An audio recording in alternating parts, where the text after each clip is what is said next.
C'est en fait ceux qui subissent le moins d'actes racistes qui se plaignent le plus en essayant d'utiliser des faits avérés pour les faire rayonner sur l'ensemble de la société et leur donner aussi l'explication qu'ils veulent bien leur donner. Et bien vous voyez, ça, oui, c'est d'abord malhonnête intellectuellement.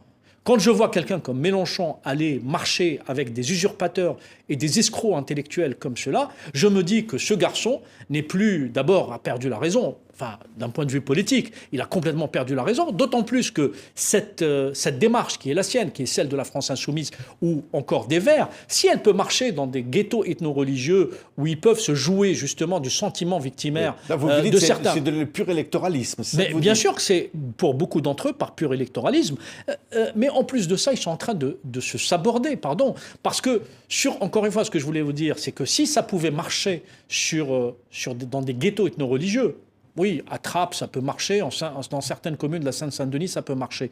Mais au niveau national, c'est-à-dire dans des grandes élections nationales, ça ne peut pas marcher. Et on voit les résultats. Les gens sont plutôt... Parce qu'il ne faut pas insulter l'intelligence des Français non plus. Les gens ne sont pas dupes de ce qui se joue, des manipulations qui se jouent. Et d'ailleurs, vous savez, je vais vous faire une confidence. Enfin, je le dis avec un peu d'ironie.